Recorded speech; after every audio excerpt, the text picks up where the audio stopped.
Herkese yeni bir videodan, yeni ülkem Tayvan'dan selamlar arkadaşlar. Şöyle çok güzel tarihi bina gördüm arkamda. Direkt dedim videoyu burada açayım. Güzel bir yerdeyiz. Sonunda Tayvan'a geri döndüm. Geçen bölümlerde anlatmıştım. Ben pasaportumu yenilemek için burada başvuru yapmıştım ama vize süremiz boyunca pasaport gelmemişti. Sonunda pasaportumu aldım Tayvan'da. Biraz vakit geçirdim ama hiç video çekmemiştim. Dedim bugün artık ülkeden bir yere gitmeden bir video daha çekeyim Taipei'de. Taipei'yi biraz daha keşfedelim. Şansımıza biraz kapalı bir hava var ama bu havada bile göstermeye çalışacağım. Rüzgardan ben uçacağım şu anda neredeyse ama pek de mühim değil. Dünyada yalnızca 12 ülke tarafından ülke olarak kabul edilen bir de facto bölgedeyiz şu anda. Benim favori noktalarımdan ve dünya turunda en çok vakit geçirdiğim yerlerden ve benim için çok özel olan yerlerden bir tanesi Tayvan. Başkent Taipei'nin bugün altını üstüne getireceğiz. Herkesin evlerine Tayvan'dan, Taipei'den selamlar. Macera başlasın arkadaşlar.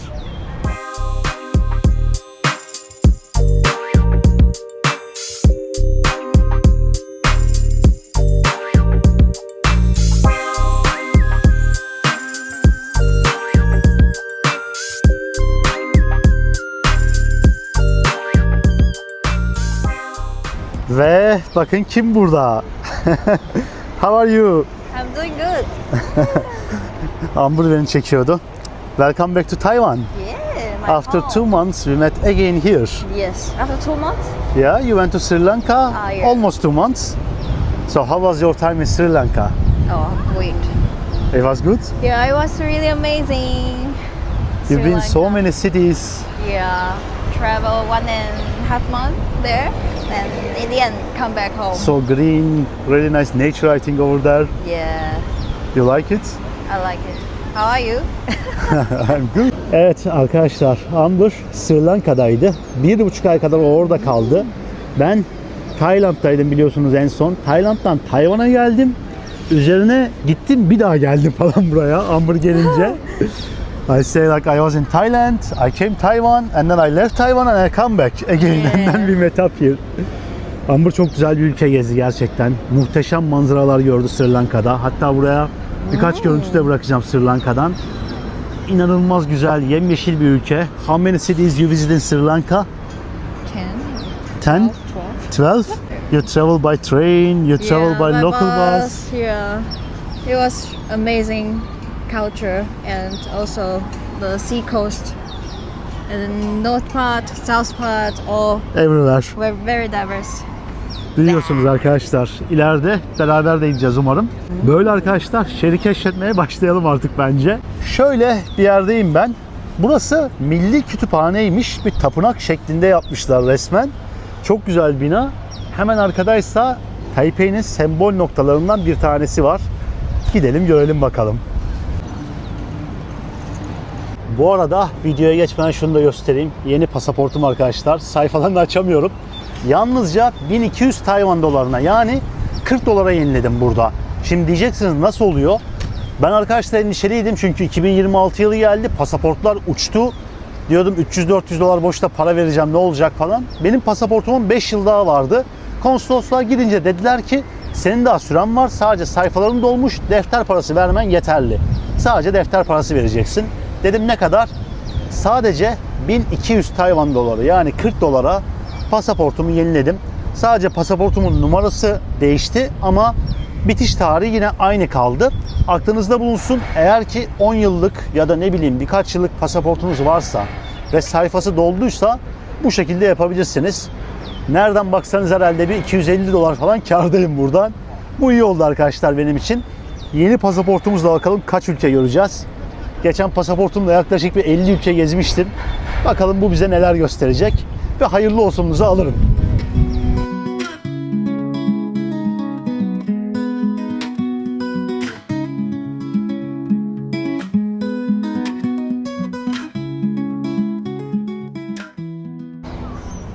Burası hemen benim videoyu açtığım yer arkadaşlar.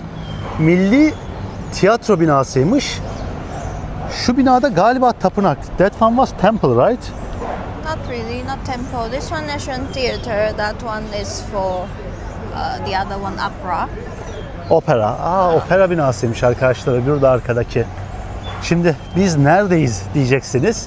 Şu anda biz Tayvan'ın modern kurucu lideri Chiang Kai-shek'in anıt mezarının bulunduğu noktaya geldik. Burada çok büyük bir alan var aslında. Bizim Anıtkabir gibi düşünebilirsiniz burayı. Bu arada bakın, otomatlar her yerde. Tıpkı Japonya'da olduğu gibi Tayvan'da da turistik yerlerde otomatları direkt yerleştiriyorlar.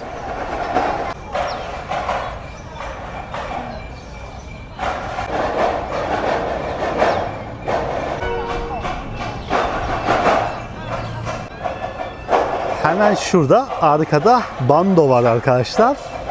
Bilmiyorum, belki sesleri geliyordur çok az da olsa. Milli Kütüphane. Hemen şurada görüyorsunuz, çok güzel bir giriş kapısı var. Ve şurada da Amber'ın az önce bahsetmiş olduğu opera binası bulunmakta. Hemen buraya döndüğünüzde ise Chiang Kai-shek'in anıt mezarını görüyorsunuz. Ya gerçekten çok özel yapılar. Tam böyle geleneksel Çin mimarisine göre yapılmış yapılar. Burası Özgürlük Meydanı olarak geçiyormuş arkadaşlar.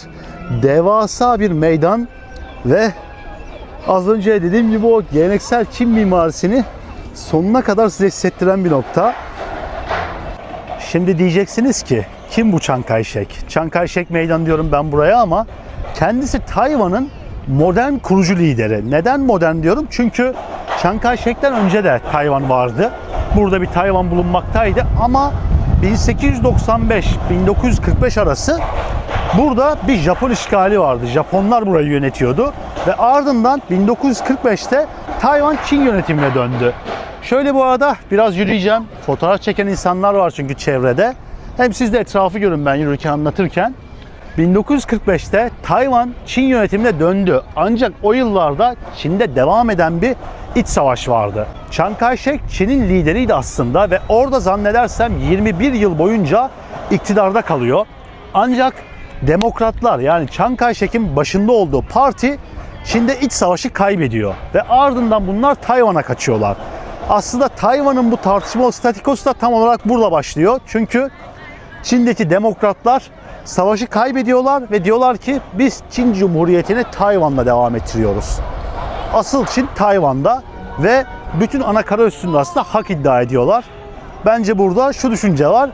Biz bir ara oradaki iktidarı geri alırız. Ancak hiçbir zaman bu gerçekleşmiyor. Komünist Çin iktidarda kalmaya devam ediyor ve iki farklı yönetim ortaya çıkıyor. 1970'lere kadar Birleşmiş Milletler'de Tayvan Çin'i temsil ediyor aslında. Ancak 70'lerden sonra her şey değişiyor ve bugün Tayvan'ı yalnızca 12 tane ufak ülke kabul ediyor ülke olarak. Bayağı tartışmalı bir yer burası aslında. Amber'ın saçından ne kadar çok rüzgar olduğunu anlayabilirsiniz. Hemen üstümüzde bir Tayvan bayrağı dalgalanıyor. Eğer ki Çin İç Savaşı'ndan önceki Çin bayrağına bakarsanız bu bayrağı göreceksiniz dostlar. Aslında oradaki iktidarın gelip iktidarını burada devam ettirdiğini bayraktan dahi görebiliyorsunuz. Amber diyor ki bu meydanda bazen protestolar, bazense çok büyük organizasyonlar oluyor. You say sometimes there is protest, sometimes Yes, big special. organization, festivals here. Yeah, some events sometimes like held here. Some famous singer has concert and some kind of celebration also. Whatever. Whatever. Yeah. Arkadaşlar görüyorsunuz, gerçekten çok özel bir yapı. Tamamen bu bölgenin mimarisini temsil eden bir yer. 1980'de yapılmış burası. Chiang Kai-shek de 1975'te vefat ediyor. Aslında bizdeki Anıtkabir gibi ya da anıt mezar gibi bir yapı yani. What are you doing here? Because it's windy. Arkadaşlar çok kötü bir şey oldu. Ben 6-7 dakika çekim yaptım burada. Sonra bir baktım ses yok. Ses var ama böyle zız arka planda çok fena bir gürültü var. Yeniden çekim yapacağım şimdi size. Öyle bir şey başımıza geldi. Yarım saattir burada onunla uğraşıyorum. Tekrardan size bu yapıyı göstereceğim. Çektiğim videolar çok güzeldi ama bir daha çekeriz ya. Şimdi az önce tam olarak ses gitmeden önce dostlar burada çok güzel bir askeri şova denk geldik biz. tam olarak şu noktada herkes toplandı ve askerler, muhafızlar daha doğrusu görev değişimi yaptılar. Burada Anıtkabir'de görevli olan muhafızlar geldiler, silahlarıyla halkın önünde şov yaptılar. Yüzlerce insan hep birlikte bunu izledik. Gerçekten çok güzel görüntüler vardı. Şimdi sizleri o görüntülerle baş başa bırakacağım. O görüntüleri bir görün ve o yüzlerce insanın bir buradan dağılışını görün istiyorum. Ve ardından da çıkalım şu yukarıyı, ben tekrardan bir size göstereyim. Az önce bir gezdim, gördüm ama maalesef size gösteremedim. O yüzden tekrardan sizlerle bu noktayı paylaşacağım arkadaşlar.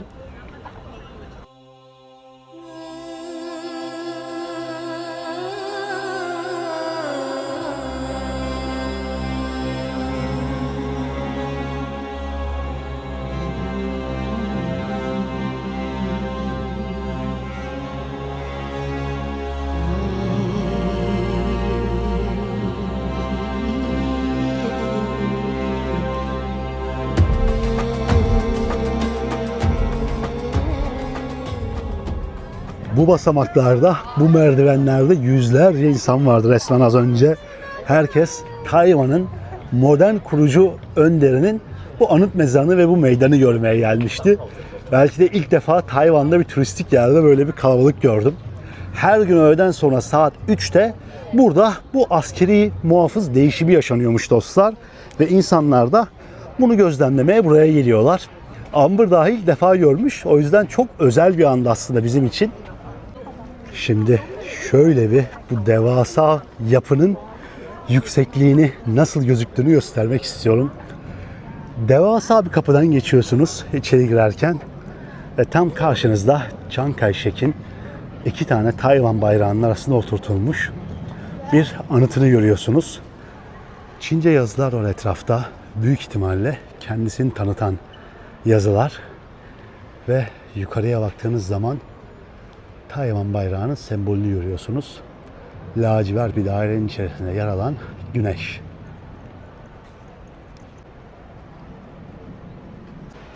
...21 yıl boyunca Çin'i, 25 yıl boyunca da Tayvan'ı yönetmiş Chiang Kai-shek'in anıtı tam olarak burada. Bu şekilde sergileniyor dostlar. Ve şu devasa kapıdan kendimizi bir dışarı atalım. Şu manzarayı size bir göstermek istiyorum. Hep Tayvan'da neden böyle büyük meydanlar yok diye dert yanıyordu Amber'la konuşurken. Yani burası yer alan nadir büyük meydanlardan. Gerçekten çok güzel bir meydan ve ülkeyi çok güzel temsil eden bir yer bence. Şu manzaraya bakar mısınız? Muhteşem bir giriş kapısı, tarihi binalar, yeşillikler. Gerçekten baktığınız zaman çok güzel bir manzara var buradan.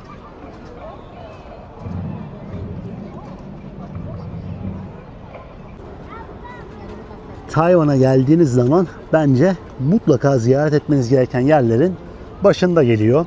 Hem tarihi öneminden dolayı hem de şu güzelliğinden dolayı bence. Bu arada şansımıza hava da biraz açmaya başladı. Manzara daha da güzelleşiyor. Bu arada Amber da burada beni videoya çekiyor. O burada oturdu kaldı. Kızcağız tükendi çünkü. How's going?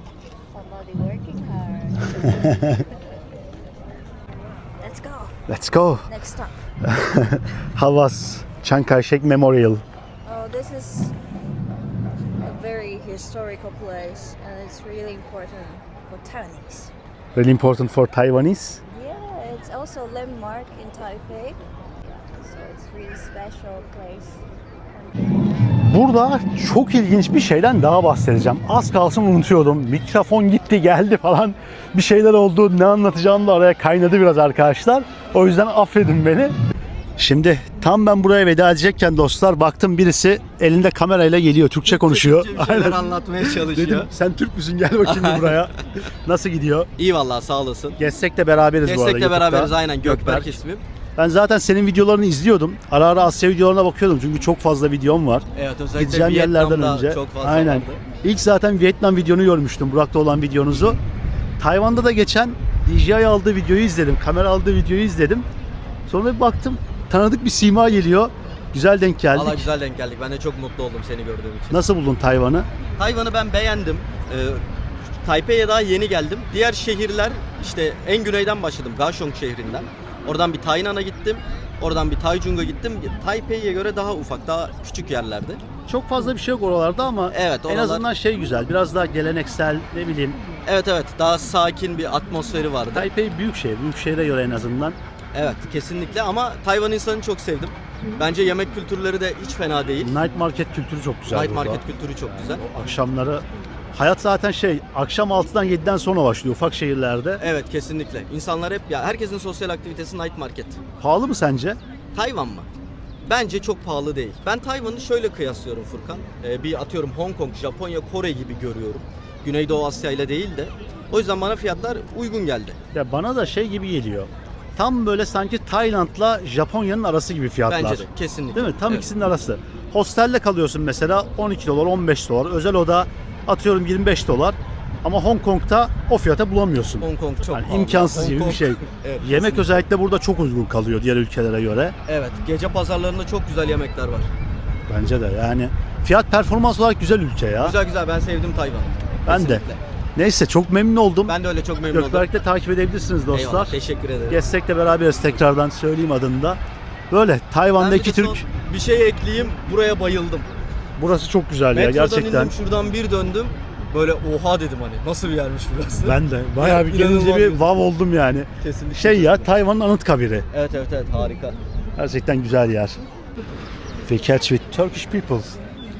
Yeah, but I don't understand anything. Herkese what do you know in Turkish? Merhaba. Merhaba. Amir hiçbir şey anlamadım biliyorsun konuşmalarınızdan. Evet arkadaşlar Türk gezginlerle karşılaşmayı her zaman çok seviyorum. Gökberk'te dediğim gibi takip edin, takibe alın. Zaten ya bir avuç kadar gezgin varız. Benim gibi sürekli gezen çok az insan var ve birbirimizi desteklememiz lazım bence. Türklerle karşılaşınca gerçekten çok mutlu oluyorum gittiğim her yerde.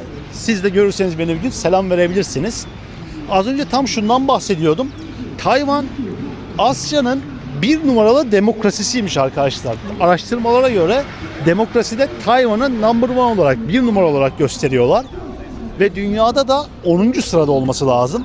Yani aslında demokrasinin en büyük örneklerinden bir tanesini Tayvan'da görüyorsunuz. Ama kurucu lideri Chiang Kai-shek ülkeyi 25 yıl boyunca tek başına yönetmiş ve 1987'ye kadar bu ülkede bir sıkı yönetim varmış aslında. Bu arada şu kapıdan geçeceğiz şimdi. Arkada galiba bir miting var.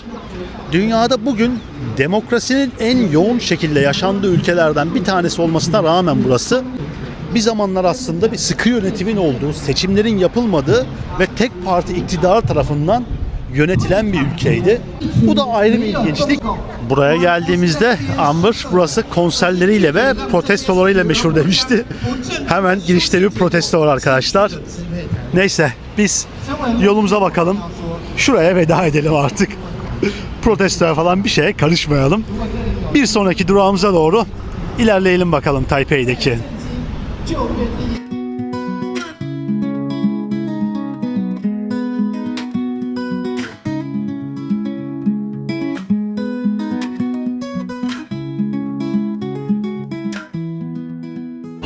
Ve aman aman nereye geldik bir anda.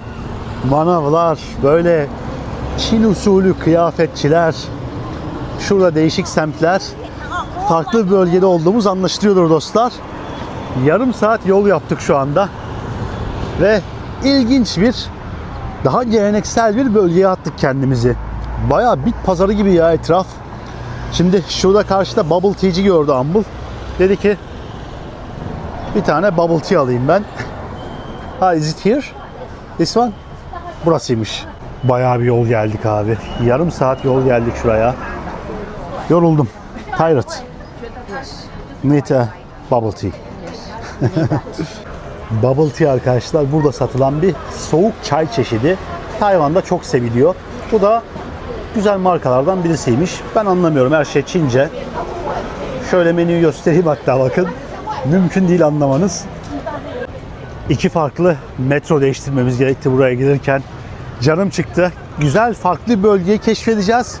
Ama tükendik yani, gerçekten yorulduk. Şunu göstereyim bakın.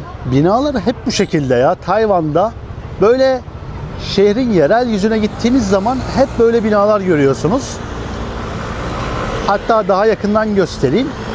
Binaların dış görünüşüne aslında o kadar da değer verilmiyor. Ekonomik durumu ülkenin son derece iyi olmasına rağmen insanların çok da umurunda değil aslında binaların nasıl gözüktüğü. Kültürün bir parçası denilebilir bu da. Şimdi şuradan biz çayımızı sipariş ettik arkadaşlar. Şöyle bir şey gördüm binanın dışarısında, bakın. Buradaki maaş tablosuna yer vermişler. En düşük maaş, yani burada tam zamanlı çalışan normal bir elemansanız 42.000 NTD'ymiş. Alta karşılığını yazacağım. Menajerseniz eğer 44.000 ila 60.000 NTD arasıymış. Yani 1.500-2.000 dolar ve part-time çalışıyorsanız da burada aldığınız para saatlik olarak şu civardaymış. Yani saatlik 6 dolar civarı. Ve burası sadece paket servis bir şekilde soğuk çay satan bir mağaza. Genelde bu tarz yerlerde, süpermarketlerde falan maaşlar buna yakın olsa gerek diye düşünüyorum. Düşük olanı da vardır, fazla olanı da vardır. Ama iyi bir örnek olduğunu düşünüyorum böyle bir yerin. Sonuçta bu meslek olarak yapılan bir şey değil. Üniversitesi falan okunmuyor bunun. O yüzden iyi yerinde bir örnek. Tayvan'daki maaşlar hakkında bilgi sahibi olmanızı sağlar. Şöyle bir atayım kendimi.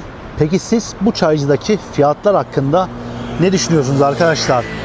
Yani üniversite gerektirmeyen, herkesin çalışabileceği bir iş ve maaşlar bu şekilde.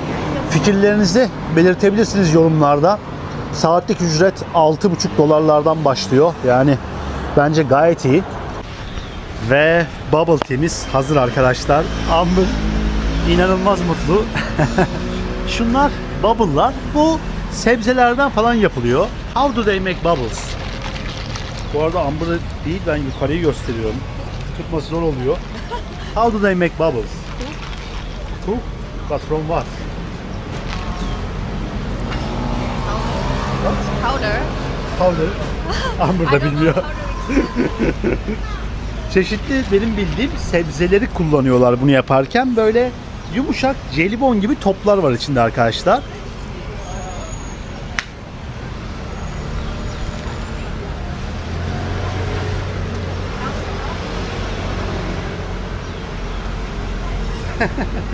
Good. Good. Right.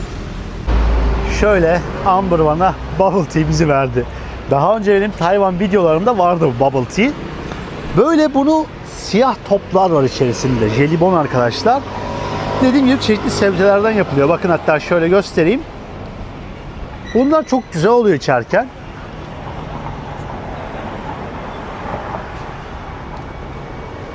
Yumuşacık böyle tatlı kahverengi şekerden yapılan toplar geliyor ağzınıza. Sütlü çay bu. Milk tea, right? This one. Milk tea. Sütlü çaymış, evet. Şu 60 NTD'ydi, yani 2 dolar.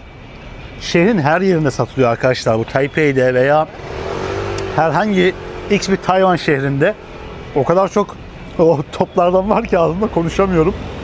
Böyle güzel bir şekerli bir içecek yani.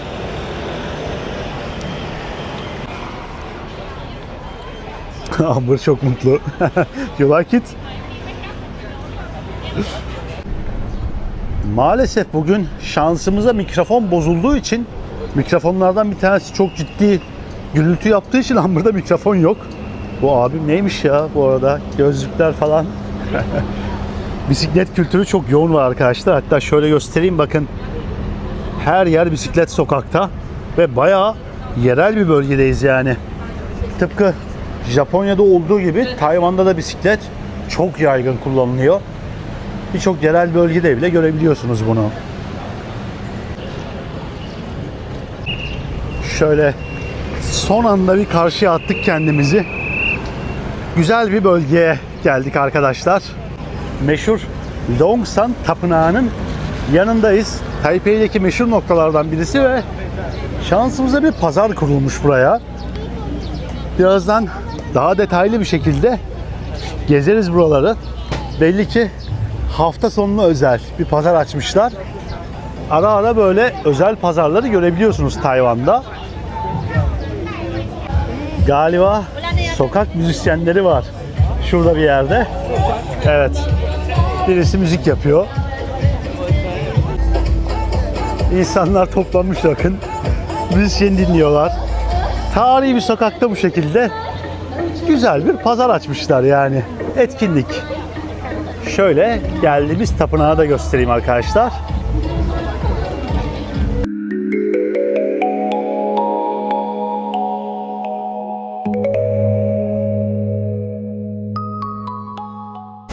Tapınağın kapısından içeriye adım attım ki hemen şurada bir yapay şelale gözüme çarptı.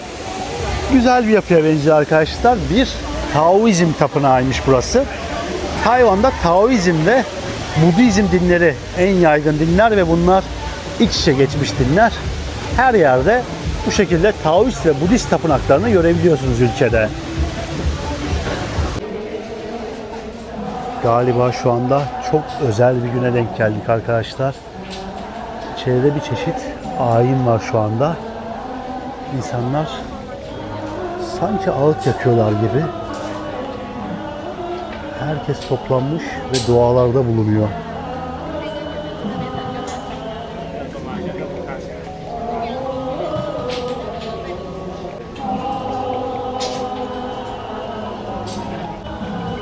Hemen buradaysa insanlar şu yemekleri bırakarak dualarda bulunuyorlar. Aslında adaka diyorlar.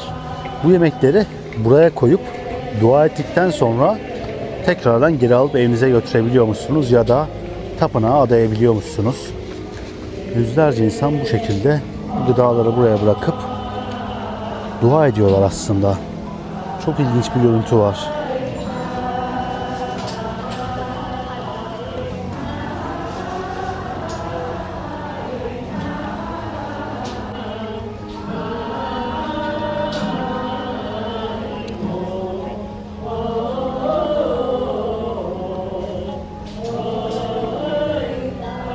Herkes dualarda bulunuyor şu an. Çok ilginç bir ortamın içerisindeyiz.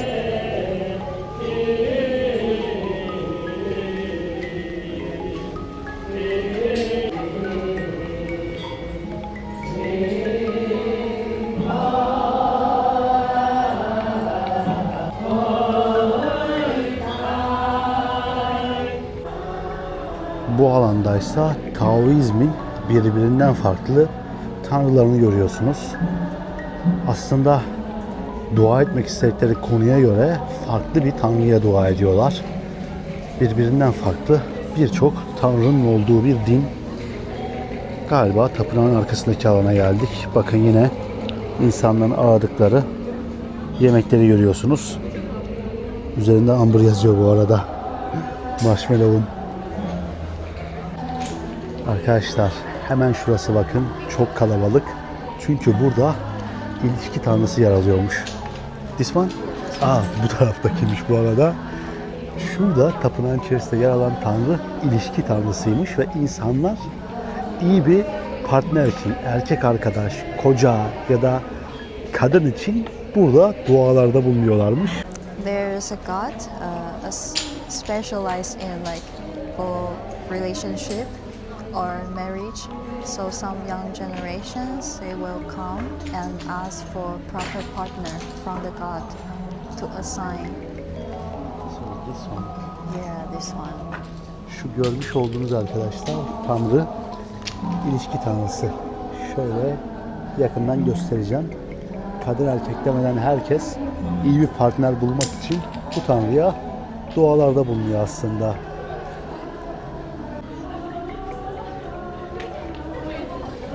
Arkamda görmüş olduğunuz ilişki tanrısına giden insanlar kağıtlara istedikleri sevgilisinin ya da eşinin, gelecekteki eşinin hakkında dilekte bulundukları kişinin fiziksel özelliklerini bile yazıyorlarmış. Mesela 1.80 boyunda olsun, zengin olsun, maaşı şu kadar olsun gibi dileklerde dahi bulunuyorlarmış. Gerçekten çok ilginç. Aslında her dinde dualar var tabii ki ama ayrı ayrı tanrılara bölünmesi bunun ve ayrı tanrılara ayrı şekilde dualar edilmesi ilginç. Bir de şunu göstereceğim. Burada görmüş olduğunuz tahta çubuklarla dileklerde bulunuyorlar.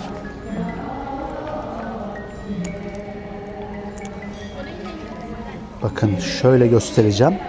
bunları yere atıyorlar ve bunların nasıl geldiğine göre kararlarına tanrıların katılıp katılmadığını, bu kararın iyi ya da kötü olduğunu anlıyorlar. Böyle gelirse Tanrı'nın katıldığı anlamına geliyormuş. Böyle gelirse katılmadığı anlamına, işte böyle gelirse farklı anlamları var. Bu şekilde insanlar aldıkları kararların iyi ya da kötü olduğunu anlıyorlar.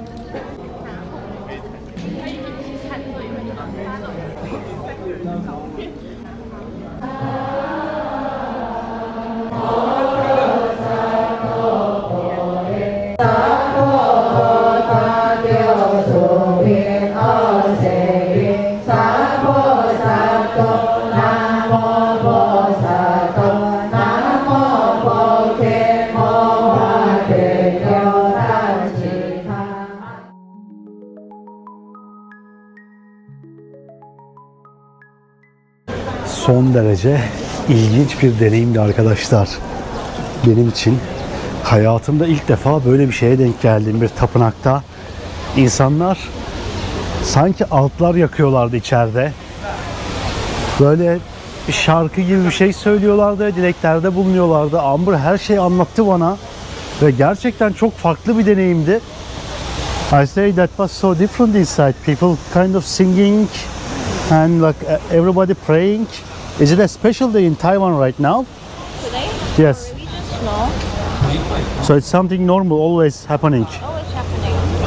Her zaman oluyormuş arkadaşlar bu burada. Bakın Amber hep oluyor, özel bir şey değil diyor. Ama benim için özel bir şeydi. Gittiğim ülkelerdeki dini aktiviteleri, ne bileyim o ülkenin dinle kültürünü yansıtmaya çalışıyorum. Çünkü bu ülke hakkında size fikir veriyor. Beni en çok şaşırtan şey farklı dualar için farklı tanrılara gitmeniz oluyor halen daha. Bakın şöyle jelibon gibi farklı yemekleri var. Tatlıları var burada. Guava meyvesi satılıyor. Mochi tatlısı satılıyor. İnsanın gözü şurada bir baklava, lahmacun falan arıyor ama tabi onları göremiyorsunuz. Çok ilginçti ya. Most interesting one was relationship God. Oh yeah. Really? So many young generation Doing going that? there, yeah, asking for a proper partner. Proper partner.